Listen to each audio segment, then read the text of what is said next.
Hello again, and welcome to the second installment of the Metric Minute, brought to you by Vault Performance. I'm Kareem Derkawi, and in this episode we'll discuss braking impulse, a key component of the eccentric phase. Simply put, it represents how much eccentric work is done from the instant a person starts applying the brakes to the lowest point of their squat, as seen in the photo to the left. Impulse can be thought of as the area under the curve, or in other words, the square footage of work completed. Braking impulse tells us two very important factors about the eccentric phase. The first is how much force is generated leading up to the isometric point. A larger braking impulse will increase the force at the isometric point, therefore giving a better start for the concentric phase. Power production and jump performance are directly correlated to concentric impulse, but we'll discuss that in a future episode. The second point to make about braking impulse is related to asymmetry analysis. By examining this aspect, we can see which side does more work to decelerate the body during preparation for a jump. This clearly has huge implications in injury risk reduction and throughout the rehab process. Landing phase results should also be compared with similarities to this kind of metric. The take-home message is that braking impulse sets the stage for the concentric phase and can give a great idea of loading preference asymmetry. Force decks can also make relative comparisons based on body weight, so we can compare between athletes, position groups, or before and after training and rehab interventions. For more information on this and other force plate testing concepts, please feel free to reach out to us at vol.com, the email listed, or any social media platform. Thank you.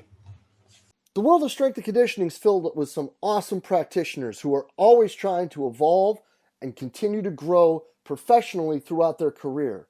The problem with many of us, though, is finding a new outlet, a new way, and a new perspective on the questions that we may have, whether it be programming, whether it be situational with dealing with coaches, or whether it be career advice. Because all too often what happens is we get stuck in with the same group of friends and the same group of colleagues that we reach out to for advice repeatedly over and over again. But what we should really be looking for is different perspectives, different people who have been through different situations who can help us make better decisions both for ourselves and our athletes. And one awesome place to start with that is the forums in the Strength Coach Network. In the forums in the Strength Coach Network, you'll be able to reach out and get feedback, input, and advice from coaches from all over the world. From everything from career advice to training modalities to programming, there's people there just for the same reason as you are, to try to get better, to learn, to share information, and to grow the field of strength and conditioning. So hop on over to strengthcoachnetwork.com/CVASPS, that's strengthcoachnetwork.com/CVASPS to dive into all that great content today and get your 48-hour trial for only $1. I look forward to seeing you in the Strength Coach Network. Hey, what's happening, everybody? DeMayo coming at you with this week's edition of My Thoughts Monday.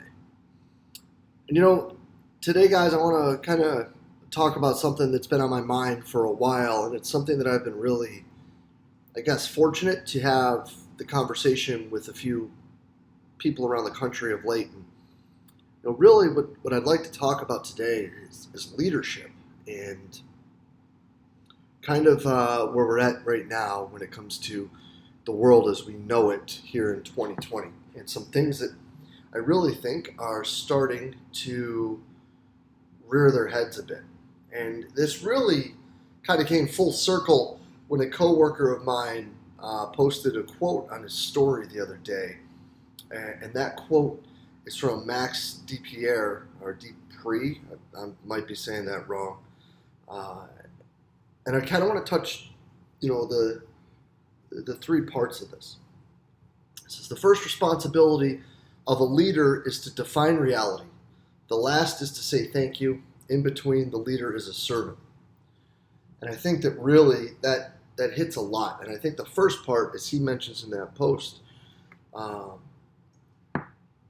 seems to be the most important, although it's probably the most avoided right now.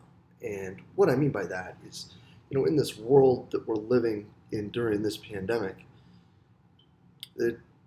defining what reality is important. And I think that there are two parts to this reality that we in the performance world, and that's everyone, from nutrition to strength and conditioning, to the sports science, to sports medicine, to PTs, to sports psych, all of us. I think where we kind of have these confusions are on two parts. And the first part, I think, is when we look at everything that's been going on for the past, 7 months. All the Zoom meetings, all the discussions, all the planning, all the building, all the looking at the who's, what's, where's, when's, why's of what's going to happen when we come back. We've looked at these policies, these procedures, these programs that we've built, these progressions and all those things. And what we've expected is for people who have never said no to people to start to say no to people now. And we were wrong. Based on what I'm hearing from a lot of people out there, the commonality is that if people were not willing to say no to people before all of this, they are continuing to not say no to people today. Now, with all of these things that we've been putting together, right, there's been procedures and policies and progressions to help A, protect the athletes from themselves and others, and B, prepare them to be ready for sport practice. But if, whether or not you have tried this with other teams and the progression worked or it didn't, or there were some things that changed or they weren't, most of these things that have fluctuated have been because people have reached out and said, we want more, we need more, we have to do more, whether it be to governing bodies or administration or whatever, and then they just fold and give them what they ask for, as opposed to taking a step back and looking at what has been happening and evaluating the situation as is. Now, if this is how it's always been, unfortunately for us, I think we might have been a little prudent in thinking that it would change. Because if it has never been that way before, why would we expect them to change all of a sudden? Why would we expect, just because something may have displayed success, that they would stand up and have everyone follow this and not bend to the pressure to allow people to do more? I don't know if that necessarily is anyone's fault but ours for maybe falling for that, right? Like sitting here and thinking that these people that were always, oh yeah, we're going to do this, we're going to do that, we're going to do the other thing for these people, we're now all of a sudden going to say, whoa, pump your brakes, we got to make sure we're doing the right thing based on this, what this other group has to say. But all of that ties back into the second reason why I think this whole, definition of reality is something that's been challenging. And that is that since really there's been a turn in the last 5 to 6 years from going to competitive to the student athlete experience, and I've heard a lot of people in these conversations talk about this, it really has flipped all of this to go from not just what the student athlete experience is, but really valuing the feelings of the athlete over the safety of the support staff. We've been, again, going back, and we've had all of these policies, procedures, and progressions that we've built to try to protect the kids and try to protect everyone there, whether it be the general students or the faculty or the staff themselves or all of us, really. But now the fact that things are so fluid and there isn't any true definition of what rules, regulations, and whatever they may be are, there is some fluctuation to reality. And what this reality does is then allow for, cracks in the foundation and ways for people to continue to do things. Whether this behavior is good, bad, or indifferent doesn't matter. But if it starts to put people in compromised situations and there are no protections or policies or anything of that nature set up, then what does that mean? What that means is that if there are people who are worried that because of this, that they aren't in a safe place to be, but these people who have continually not had the ability to say no, say, well, because of X, Y, or Z, kind of too bad, really displays what we're talking about there. And I wish that this was something that I had only heard once or twice. But this is something that really I've heard quite a bit around the board. A lot of people that are sitting here and saying, yeah, but, when really the yeah, but is time out. There's people that are worried about what's going on here and how it's going to impact their health because you're putting them in a tough spot. let's pause for a minute and make sure that everybody's okay. Instead of, well, we don't really know because this rule or that rule or this policy or that policy. I don't know if that's necessarily any form of reality. All that is really a backdoor way of not handling any sort of issue, which then goes to the next part. And if the leader is the servant and the people who are doing the work are telling people that there are issues or problems or whatever it may be, and they are not being addressed, then what really is it, right? Like, where are we going and what are we doing? And I wish, again, that this is not something that I had heard from multiple people, but it's something that we need to start talking about and we need to start addressing, because there are people being put in compromised situations, whether it be being asked to perform workouts in really unforeseen circumstances and asking people who are not supposed to be doing things to do things, and sort of setting ourselves up to be in bad places or bad situations. All of this, right, needs to be addressed. Like, where are we going with this? And why is this going to be okay? Well, it seems to be the part that ends it that people seem to get the most tricked by, and that is that the last is to say thank you.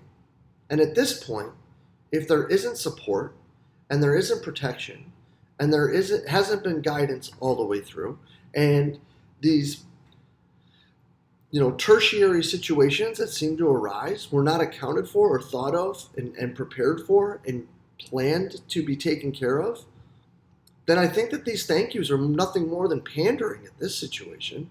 People trying to use that to butter people up to make sure that, we really appreciate everything and we really worry about you and we thank you for being the front lines and being there working with all of these young people at this time. That's great, but if we all have these concerns and we all continue to bring them up and none of them are being addressed, how much weight does that thank you have? Now, the worst part about all of this is the fact that what I'm doing, I don't have a solution. I don't know what to do. I don't know where to stop. I don't know where to go. And I hate the fact that all I'm doing is taking different things that people have said and different things that people have brought up and just bringing it out in another podcast. But I think we need help. And I think we need to figure out what to do and how to do it and where to go. I just wish I had the answer. And this time, I don't know if I do yet. But we're working to find the answer. And I'd love to hear if there is any way that any of you all have found an answer. Because it's scary. And it's scary when you hear it from multiple people saying the same thing in almost the exact same terms.